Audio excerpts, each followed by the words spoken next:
Assalamualaikum warahmatullahi wabarakatuh. Selamat datang di video tutorial statistika. Video tutorial ini akan membahas tentang konfirmatory faktor analisis dengan LISREL. Setelah menyaksikan video ini, diharapkan pembelajar mampu menganalisis data dengan konfirmatory faktor analisis melalui LISREL. Adapun pembahasan yang akan disampaikan pada video ini adalah tentang pengertian dan tujuan dari confirmatory factor analysis, persyaratan analisis, langkah-langkah pengujian, dan interpretasi hasil pengujian. Yang pertama adalah tentang pengertian dan tujuan analisis faktor. Analisis faktor adalah sebuah teknik yang digunakan untuk mencari faktor-faktor yang mampu menjelaskan korelasi antara berbagai indikator variabel independen. Tujuan analisis faktor untuk memvalidasi konstruk. Selanjutnya, persyaratan analisis faktor. Yang pertama, ukuran sampel. Ukuran sampel minimal 100. Jika sampel lebih dari 100, maka itu lebih baik. Kemudian yang kedua, jumlah partisipan. Jumlah partisipan diukur dengan perbandingan N per P, dengan N adalah jumlah partisipan, P adalah jumlah variabel, kisaran perbandingannya adalah 3:1, 10:1, atau 15:1. Kemudian yang ketiga, semua variabel berkorelasi. Pastikan nilai korelasi di atas 0,3. Selanjutnya, melakukan uji CFA dengan LISREL. Langkah yang pertama adalah membuat contoh model CFA-nya. Kemudian yang kedua, membuat folder tempat penyimpanan. Pada saat membuat folder tempat penyimpanan, pastikan folder tidak berada di dalam folder, sehingga itu akan menyulitkan pembacaan data dari LISREL-nya. Kemudian yang ketiga, mempersiapkan data. Persiapan data bisa dilakukan dalam format Excel atau SPSS. Kemudian yang keempat, mengimpor data ke LISREL. Kelima, melakukan pengujian. Dan keenam, menginterpretasikan hasil. Ini merupakan contoh model CFA. Misalkan peneliti akan mengembangkan sebuah instrumen penelitian. Instrumen tersebut berupa lembar angket yang terdiri dari satu variabel independen dengan 3 indikator. Indikator tersebut kemudian dikembangkan ke dalam butir-butir pertanyaan. Dalam video ini, saya mengambil contoh variabel pola belajar. Variabel pola belajar memiliki 3 indikator. Yang pertama, persiapan belajar. Persiapan belajar atau disingkat dengan PB dikembangkan menjadi 5 butir pertanyaan. Kemudian indikator yang kedua, yakni keterlibatan pembelajar dalam pembelajaran atau disingkat dengan KPP, memiliki 4 butir pertanyaan. Dilanjutkan dengan indikator yang ketiga, yakni mengerjakan tugas, dikembangkan menjadi 3 butir pertanyaan. Setelah membuat contoh model CFA, maka langkah selanjutnya adalah kita menyiapkan data. Di dalam video ini, saya menyiapkan data dalam format SPSS dengan nama file data CFA. Di sini pada masing-masing kolom sudah saya beri nama PB1, PB2, PB3 sampai dengan PB5. Kemudian KPP1 sampai dengan KPP4 dan MT1 sampai dengan MT3 disesuaikan dengan konstruk model CFA yang sudah dibentuk sebelumnya.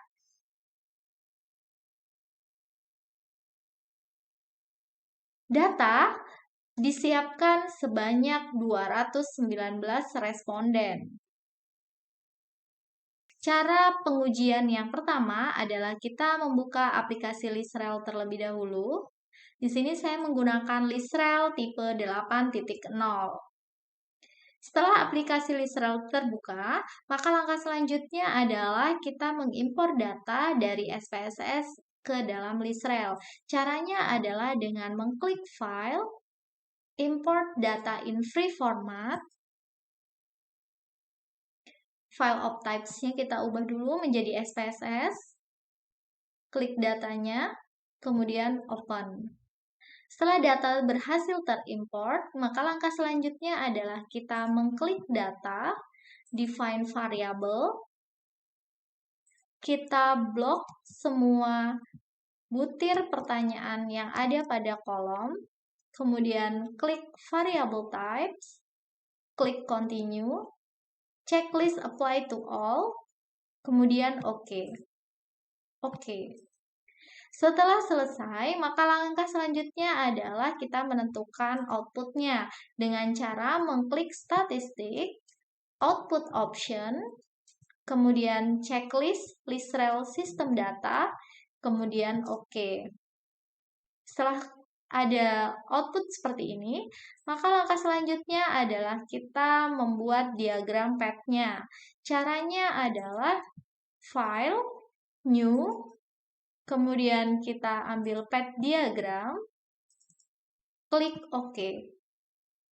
Setelah itu kita panggil data berdasarkan nama file yang kita simpan tadi. Karena saya tadi menggunakan nama data CFA, maka saya mengklik D, kemudian nanti sudah muncul secara otomatis seperti ini.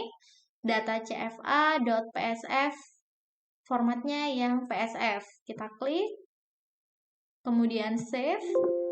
Jika ada notifikasi seperti ini, kita biarkan, kita klik saja yes. Sudah muncul, ini adalah lembar untuk menggambar diagram path-nya. Tapi langkah ini belum selesai karena kita belum bisa menggambar di masing-masing butir pertanyaan, indikator, dan juga variabelnya.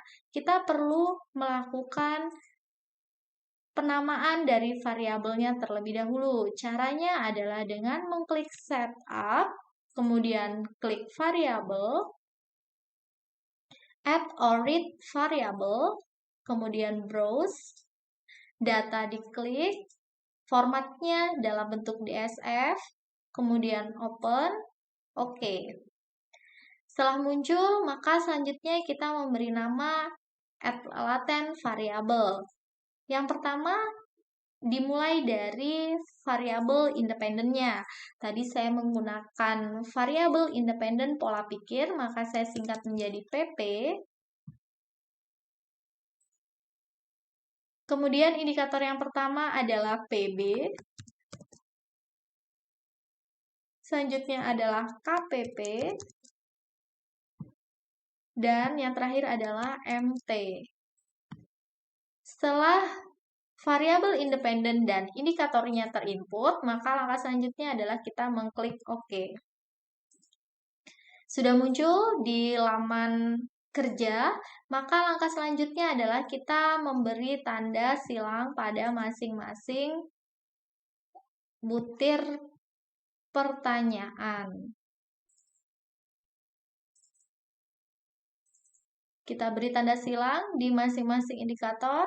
Kita kecualikan untuk variabel independen. Karena ini variabel independen, maka tidak diberi tanda checklist. Langkah selanjutnya adalah kita menggambar diagram path sesuai dengan contoh model CFA yang sudah kita konstruk sebelumnya. Kita masukkan satu persatu ke dalam lembar kerja. Pastikan pada saat penyusunan rapih supaya lebih mudah dilihatnya. Kita susun terlebih dahulu KPP 4, MT1, MT2, MT3. Kemudian kita masukkan terlebih dahulu indikatornya PB, KPP, MT. Selanjutnya baru variabel independen. Setelah tersusun seperti ini, maka kita beri garis hubungnya. PB ke PB1, PB2, PB3, PB4, dan PB5. Selanjutnya KPP1, KPP2, KPP3, KPP 4, MT, MT1, MT2, dan MT3. Selanjutnya kita beri garis hubung antara variabel independen kepada masing-masing indikator. PP1 ke PB, PP ke KPP, dan PP ke MT. Selanjutnya, setelah terbentuk model seperti ini, maka kita akan membuat output.